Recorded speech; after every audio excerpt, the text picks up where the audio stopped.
Yes, an absolute tri-fest at Bruce Stadium. Laurie Daly and Brett Mullins scoring enough tries today to break Mel Meninga's club record of 76 tries. So another milestone broken by two great players. Yeah, two great players. A great captain's not by Laurie Daly. He's certainly led from the front, particularly in the second half. He scored a brilliant try, of course, in the first half, but it was a greater team effort, more support play. And talk about Mullins, who's wonderful on his feet. I tell you what, Ken Nagers, he's not bad either. He played wonderful.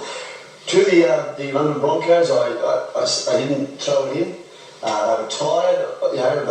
They seem to be as fit as the Raiders, who are running hot at the moment, and also just quickly falling off a lot of tackles. Yeah, but all the same, Paul, what began so promisingly for London, they really did fly the flag for England briefly in the first half. It all fell apart too quickly in the second. Yeah, it did. London played some good football in spells. That's the only problem with English football at the moment. It seems to be in spells. The Raiders were very, very strong. When you have Daly, he was on fire today. Like I was saying to you, when you have substitutes like Cochran and Ponga, it's unbelievable.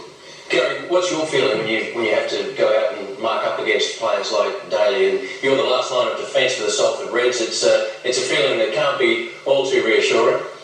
That's right, but you're playing professional rugby and they don't come any bigger than World Cup Champions games, and it's just a privilege to come up against these likes of these players. All right, we're going to come up against the likes of the North Queensland Cowboys.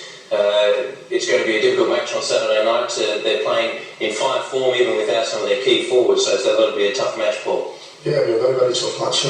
We've got to go up there, we've got to show a bit of pride.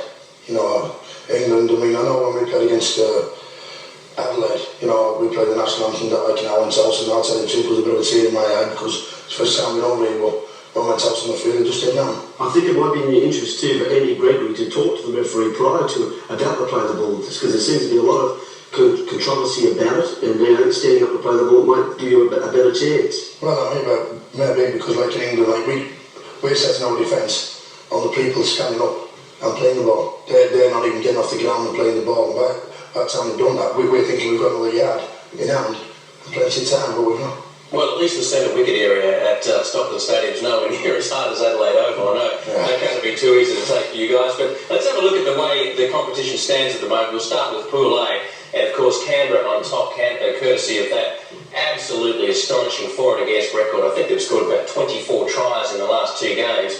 And with Canberra, Auckland turning their game around, they're playing well 2 from 2. Canterbury have had the one loss, that being to Wigan, and that has allowed Wigan to creep in with a few games still to be played in Pool A. Wigan still the only English side with a victory on the board, Steve. Well, they're a chance to creep in. Bradford too, they've had 2 losses.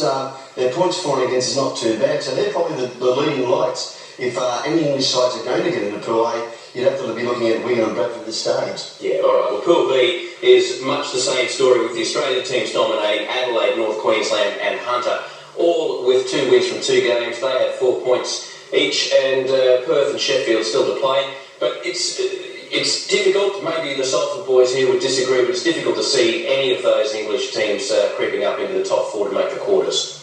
Well, look at your side, Salford, 50 points to 8, right, with about 15 minutes to go. It was something like 20 points to 8. There's still a chance. So when you play the Queensland Cowboys, you've just got to make sure that last 20 minutes are quick for yourselves and play with the same tempo as you did so well in the first half. Yeah, hopefully, like I was on us, talk pride really. It's about putting a good show in England. The people back home must be thinking, Jesus, what's going on? If I could just make, not looking for any excuses for the English sides, but the English aren't acclimatised, not so much travelling out here. It's not so much that, it's our pitch, number one is game after game here in the Australian League is a fast, up-tempo, always going all the time. It's a game of margins here too. All the time, so it's hard, it's aggressive all the time and very fast. Yeah, that's certainly true. Look, we wish you luck on Saturday with the clash against the North Queensland Cowboys. Paul Forber, Gary Broadbent, thanks very much for being on Super Sunday. We wish you well, and I'd like to say that Fox Sports News will be along in just a moment with Caroline Searcy. And Caroline, the good news is that our Aussie tennis players are doing well in the lead up to Wimbledon.